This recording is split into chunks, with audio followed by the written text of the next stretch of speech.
of what has changed is the way that we think about the world around us.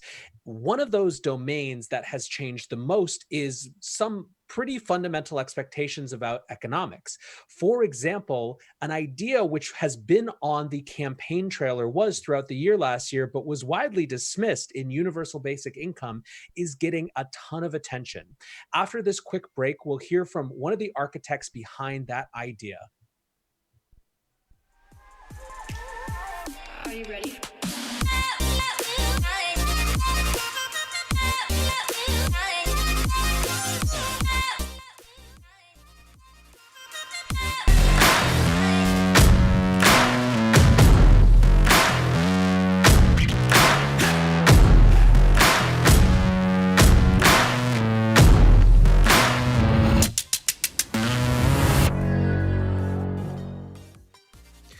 All right. So before we get back into our discussion of UBI and more broadly these changing economic opinions, wanted to speak to you quickly about the fundraiser that we're holding as part of this. CoinDesk has teamed up with Ethereal Summit, Giving Block, and Gitcoin to raise money for organizations that are addressing some part of the COVID-19 crisis, be it the health crisis or the economic fallout.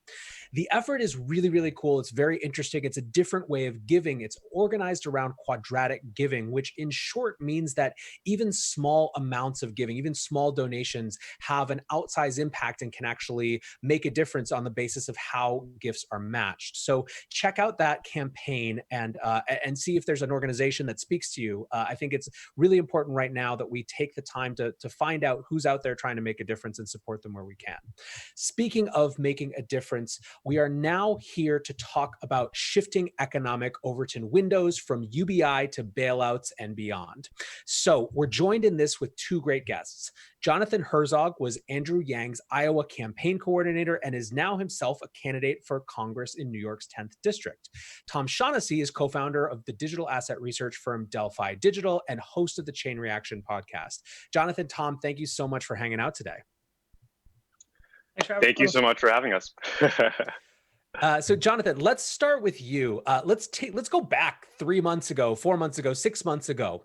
What was the state of the discussion of UBI kind of pre-COVID-19, and how have you seen that shift over the last few months? Absolutely. Well, first of all, happy Halving Day. It's an honor to be here within a few hours of the halving. It feels like we're having our own 2020 quarantine party together here. Next time, though, the halving block will be mined in the United States, and every American will own Bitcoin through perhaps a crypto universal basic income. But as you said, I was part of the founding team that helped build the crypto candidate Andrew Yang's 2020 presidential campaign. And certainly, we can never have imagined that just 2 months after the presidential campaign was terminated, we're seeing universal basic income enter the mainstream, and has now been endorsed or supported from everyone from the Pope to AOC to Steve Mnuchin to Mitt Romney to Justin Amash, and now Nancy Pelosi, and more than 70 representatives have signed on for a $2,000 a month basic income for the duration of the pandemic. And I'm now running for Congress as a Democrat in New York's 10th district, in part because we have to together end the era once and for all of Ponzi scheme level inequality. We have to together rebuild, but so many of the structural crises we're facing can't be solved through market-based solutions alone. And also because it's time to bring Bitcoin and blockchain innovation right back here to New York and to the United States. So as someone who watched that campaign very carefully and was even in the Yang DAO, not sure if you're familiar, one of the arguments that I really remember from the campaign trail was that automation and the increasing water line with more automation would be creating the need for UBI. Maybe Tom, you can start off on this one. Has the argument for UBI shifted, and where are the robots that are coming to take our jobs? I'm sorry, I just missed the first half of your question there. Yeah, sure. The question is, since the Yang campaign trail, where the argument for UBI, and correct me if I'm mischaracterizing, was really about the rising waterline of automation and job loss that would result from it. Has the argument for UBI shifted since then? The rationale for why people think UBI would be interesting right now? Where are the robots that are coming for our jobs? Yeah, it's a really good question. I'm sure Jonathan would have definitely a clear answer on the econ around it. But I mean, what we're seeing on the tech side of things is that we're seeing a lot of automation take place. We're seeing a lot of experimentation with new types of technologies. AI, blockchain is obviously a huge part of that. People are able to start their own business now very easily. I think one of the issues against saying that jobs completely disappear is that a lot of times we forget about all the jobs that we create in the process, right? So, I mean, we spend all of our time in the crypto realm, and we're seeing some really interesting ways on how people are creating their own businesses, spinning them up, basically just with an internet connection and a laptop from anywhere in the world. So these are developers that would generally have to go, win the geographic lottery, qualify to get into a Harvard or a Stanford, take on some serious student loan debt, and then hopefully get a job at Google or Facebook, making some serious money and then also paying a crazy amount in real estate and rent. Today, a developer can, for lack of a better word, not to phase into 2017, but publish their idea, launch a mainnet, and create a project and compensate themselves and their family for their work from their bedroom, especially, which is relatable today. And we're seeing that all the time. I mean, just this past 2 weeks, we saw launches from Aave, we saw Curve gain adoption, we saw others. So it's really great to see new ways that people can make money and start their own businesses given what's going on. Yeah, Jonathan, So I'd love to hear your take on this as well. Absolutely. We are now seeing essentially 10 years of change undergoing in 10 weeks. And COVID has now killed more Americans than died in the Vietnam War. It has now, according to the CDC, they've predicted a 9/11 death toll every single day starting June 1st. It's killed more than 20,000 New Yorkers.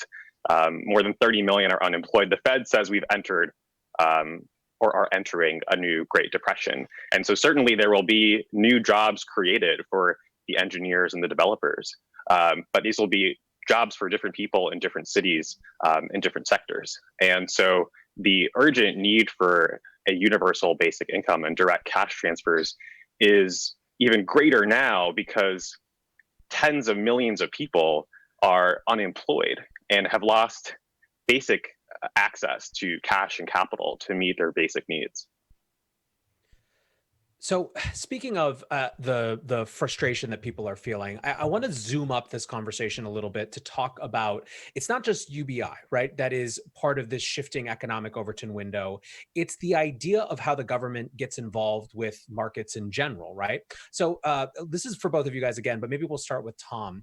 How have you seen this larger shift in economic expectations play out in the context of the American public or in the context of corporations? Were you surprised by the size, the speed, the aggressiveness of corporate bailouts, or was this something that was simply to be expected after the last decade? Yeah, it's a really good question. I mean, following 08, 09, for those who are around for that, I'm in crypto full time. So a lot of people my age didn't go through that with, money in the market. But following what happened in 08, 09, there's definitely an expectation for the government to move fast, to step in, to support businesses, support jobs. And frankly, they have. I mean, they have payroll protection program rolled out. There's EIDL loans. There's unemployment, obviously. I mean, there's some quirks there on it taking a long time, but I think that they moved. I think the government moved pretty aggressively. I personally think that COVID-19 is starting to end. I think things are starting to open up. This is coming from somebody who self-quarantined months ago. I don't think the economy rubber band V-shaped recovery bounce back is going to happen because people are still, even if things open up, people are still going to be a little hesitant to gather in groups, to go out. Restaurants won't be able to have full capacity. This is all down the line. So there's definitely going to be some slowness to that. But I do not think we're entering a new Great Depression by any means of the word. I don't even think we're close. And I think that the government's done a good job in helping support businesses. It's nice to see that a lot of our community has rallied around supporting people and their businesses, work from home, all things like that. But I do think there's an expectation that the government moves fast, and I think they have.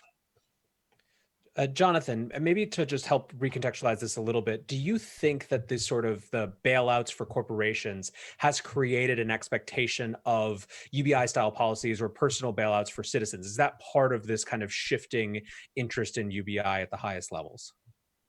Unfortunately, what we saw is direct cash relief to people, to individuals, was only a tiny fraction of the multi-trillion dollars that were printed for the banks. And really, we haven't fundamentally learned the lesson of 2008 and the lesson of quantitative easing. The idea that we have socialism for the large multinational firms, let's say, Amazons of the world that pay zero in federal taxes, and rugged individualism for the rest of us. So unfortunately, there's no inevitability, there's no teleology, there's no natural order to the course of events. And we're seeing this very clearly in still the persistence of means testing in our cash relief programs, and the fact that our Congress is still on recess.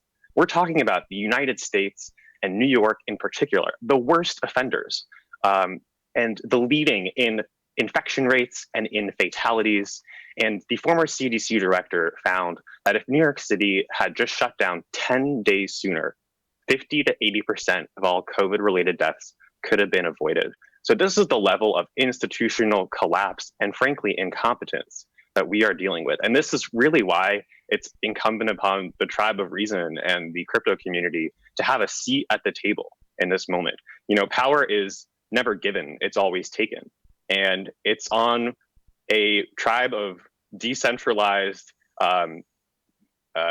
frankly, people who have faith in individuals and not just in institutions whose narratives and the lies of which are falling by the wayside. Jonathan, just to wrap up quickly, going back to a point you made at the very beginning of our discussion, do you think blockchain or crypto has a potential role to play in UBI, and what would the value add be? How realistic is that? I think there's certainly immense potential for a crossover between Bitcoin and blockchain and a universal basic income, in part, again, due to the power of the decentralization. And if you look back at the last time we saw unemployment rates at this level, you look at Germany in 1928 during the Great Depression, hyperinflation, the devaluation of the mark, and you saw a one-to-one correlation with the increase in unemployment and, frankly, the Nazi seats in the Reichstag. So this is very serious. And in times of extreme economic and social insecurity and scarcity, dangerous precedents can be established. And so it's certainly an opportunity for us to build new alternatives and new institutions. And I think Bitcoin and blockchain in particular, combined with the power of direct cash relief through a universal basic income, that is the way forward. And that's a great place to wrap it. Thanks for being here, everyone. Thank you so Thanks so much, guys. Next up, we shift